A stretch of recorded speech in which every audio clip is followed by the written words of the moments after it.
요한복음과 신앙 130번째로 요한복음 18장 25절에서 27절의 말씀 가지고 새날, 새아침, 새신앙이라는 말씀의 제목으로 주신 은혜 같이 나누길 원합니다. 한 보험회사에서 만든 광고입니다. 한 50대 남성이 병원을 찾아옵니다. 의사는 그 남성을 진찰한 다음에 당신에게는 1년이라는 시간이 남아 있습니다라고 통보를 합니다. 그 다음 찾아온 40대 남성에게는 당신에게는 3년 11개월이라고 하는 시간이 남아 있습니다라고 통보합니다. 심지어는 30대 후반의 젊은 남성에게 당신에게는 7개월밖에 남지 않았습니다라고 하는 통보를 합니다. 그러자 진찰 결과를 받은 남성들은 얼굴빛이 변하면서 도대체 뭐가 잘못됐습니까? 우리가 그렇게 심각합니까? 라고 되묻습니다.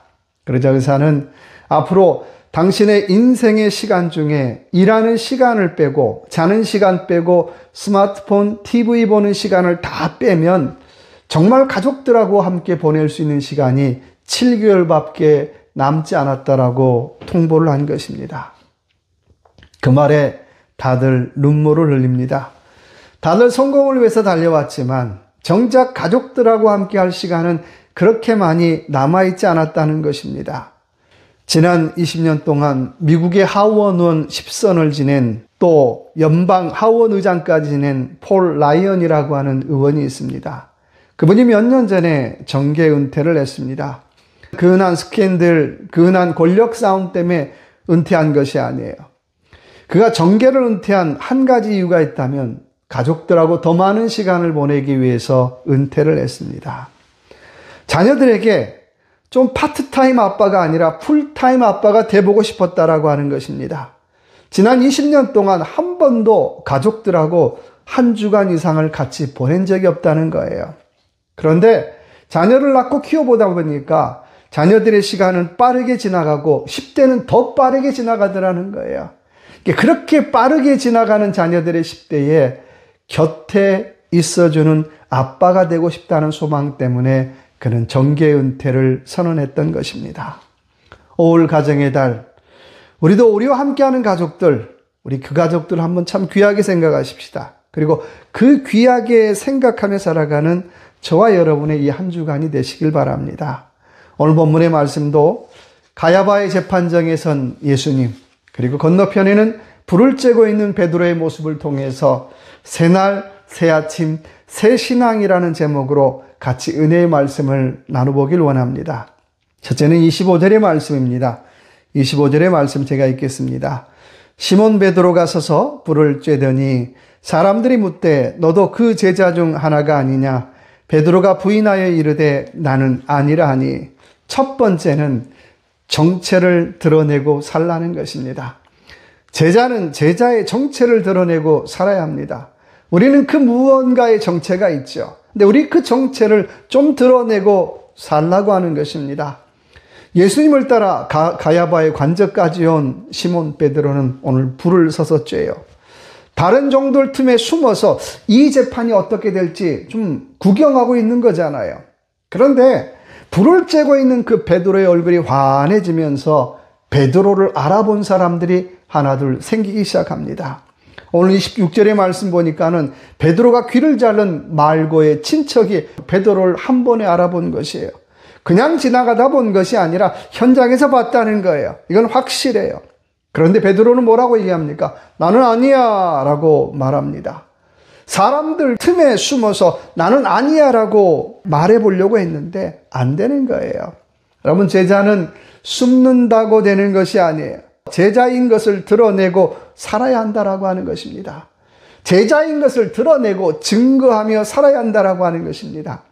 증거라는 말은 법적인 용어죠. 증거라는 말은 이런 말이죠. 늘 법정에서 진술하는 것처럼 살라는 거예요. 그러니까 내가 예수 그리스도를 증거합니다라는 얘기는 나는 늘 법정에서 진술하는 것처럼 살겠습니다라고 하는 고백이라는 거예요. 내가 본 것은 본 것이고 안 본 것은 안 본 것이에요. 봤는데도 나는 안 봤습니다라고 말하지 않는다라고 하는 것입니다.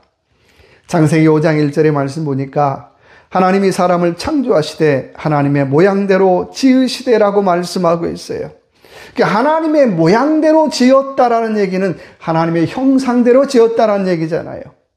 우리는 하나님의 형상, 하나님의 인격적 형상을 닮아 지음받은 존재인 줄로 믿습니다. 그래서요, 우리가 좀 타락을 덜하고 살면 우리 안에 천사의 모습이 나타나요. 가끔 내 스스로도 놀랄 때가 있잖아요. 야, 내가 이렇게 착한 사람이었나? 내가 이렇게 선한 일을 하나? 야, 깜짝 놀라지요. 그런데요, 우리가 죄를 짓고 타락을 많이 하면 우리 안에서 마귀의 모습이 드러나요. 어쩌면 내가 이렇게 악할 수가 있는가? 어쩌면 내가 이런 생각을 할 수 있을까라고 하며 깜짝 놀라며 살아요. 이 천사와 마귀, 이 둘 사이를 왔다 갔다 하는 것이 사람이라는 거예요. 흔히들 술 좋아하는 분들에게 술 많이 먹으면 짐승된다고 얘기하잖아요. 그런데요, 우리는 술 먹지 않아도 우리 안에 마귀의 모습이 많이 드러나면 나도 모르게 짐승이 되는 거예요. 우리는 종종 많은 크리스찬들이 연말 수상식에서 수상소감을 묻는 질문에 이 모든 것 하나님의 은혜입니다. 하나님 앞에 영광을 돌립니다라고 하는 말을 듣습니다. 얼마나 귀한 일이에요. 그렇습니다. 저와 여러분의 본분은 하나님 앞에 영광을 돌리는 일인 줄로 믿습니다.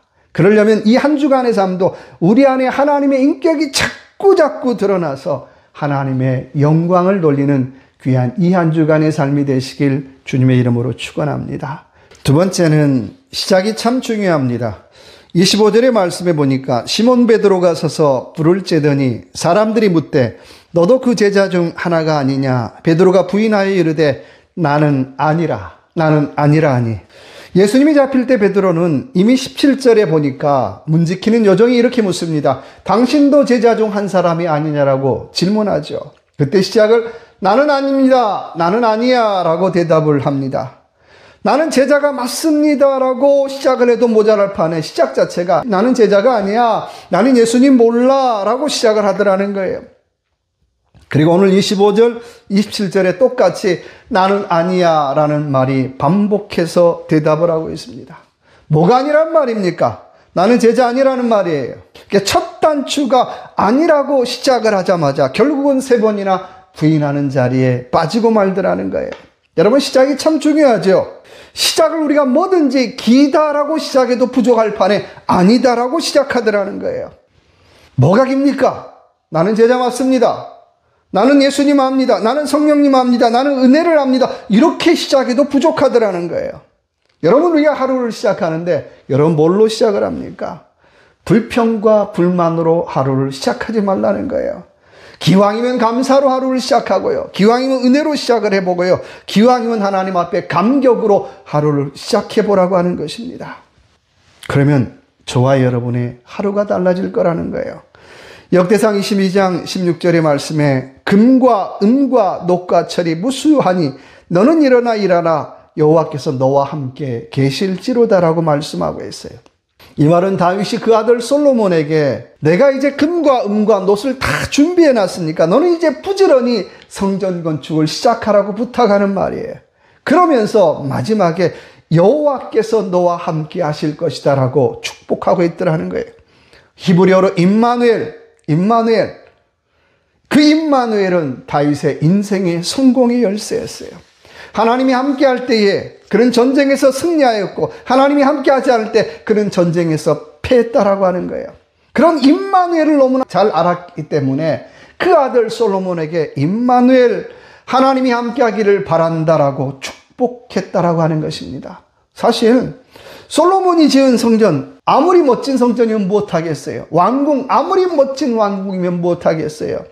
임마누엘 하나님이 함께하지 않으면 아무런 소용이 없는 것입니다. 그러니까 저와 여러분이 무슨 일을 잘했다라고 말하기 전에 정말 그 일에 임마누엘 했는가라고 하는 질문을 해보라고 하는 거예요. 그 일을 할 때 하나님이 함께 하셨는가? 그 상황이 하나님 함께 하셨는가? 좀 질문해 보라고 하는 것입니다. 임마누엘이 진짜 성공이에요. 시작이 중요하죠. 우리가 시작을 임마누엘로 시작해 보라고 하는 것입니다. 그러면 마지막을 아멘으로 마칠 수가 있다라고 하는 거예요. 여러분, 이게 멋진 인생이잖아요. 원하기는 저와 여러분이 한 주간의 삶, 시작을 임마누엘, 하나님 내가 무엇을 하든지 간에 하나님이 함께하는 일을 하기를 원합니다. 그래서 마지막은 아멘. 그렇게 된 줄로 믿습니다라고 고백하는 이 한 주간의 삶이 되시길 바랍니다. 세 번째는 27절의 말씀 보니까 이에 베드로가 또 부인하니 곧 닭이 울더라. 아멘. 베드로가 예수님을 부인할 때 닭이 울었다라고 하는 것은 곧 아침이 되었다는 말입니다. 그 부인하는 베드로의 상황을 한번 생각해 보면 밤새 잠을 못 잤을 것 같아요. 거기다가 예수님 모른다라고 부인까지 했죠. 얼마나 마음이 괴롭겠어요. 거기다가 닭 울음소리까지 들었어요. 우스갯소리로 베드로가 세상에서 가장 싫어하는 짐승이 뭘까? 닭 아니었을까요? 아마 닭 트라우마 생기지 않았겠어요? 그래서 우리가 그렇게 좋아하는 치킨도 먹지 않았을 것 같아요. 닭이 울 때 베드로의 정체가 다 드러났어요. 나의 믿음 없음이 드러났어요. 내가 제자라고 그렇게 얘기했는데, 내가 수석 제자라고 그렇게 큰 소리 쳤는데 내가 배신자라고 하는 것이 드러났습니다. 자신의 모든 것들이 다 드러났습니다. 완전 밑바닥으로 떨어졌습니다. 닭이 울었습니다. 세상 말로 날샜어요. 오늘 베드로는 날새는 경험을 하고 있습니다. 우리가 날샜다는 말, 좋은 의미로 사용하지 않죠. 그러나 영적으로 날새는 아픔을 겪어야 신앙은 새로워지고 신앙은 단단해지고 신앙은 강해지더라고 하는 것입니다. 영적으로 내가 날이 설 때에 내가 대단한 줄 알았는데 아무것도 아닌 것을 깨달았어요. 내가 믿음이 좋은 줄 알았는데 내가 정말 믿음 없다라고 하는 것을 깨닫더라고 하는 것입니다. 그래서 그런 영적인 날새는 경험을 통하여 다시 한번 주님 앞에 무릎을 꿇게 됩니다. 그때 주님 앞에 주님 나를 불쌍히 여겨주십시오라고 고백할 수밖에 없더라고 하는 것입니다. 마가복음 10장 48절에 유명한 디메오의 아들 소경 바디메오가 주님을 만나서 이렇게 고백합니다. 주여 나를 불쌍히 여기소서라고 외치고 있어요. 마가복음 15장 22절에 가나안 여인도 주님 앞에 와서 주여 나를 불쌍히 여기소서라고 외치고 있어요. 누가복음 17장 13절에 나병 환자 10명이 주님을 만나 나를 불쌍히 여겨달라고 합창을 하고 있어요.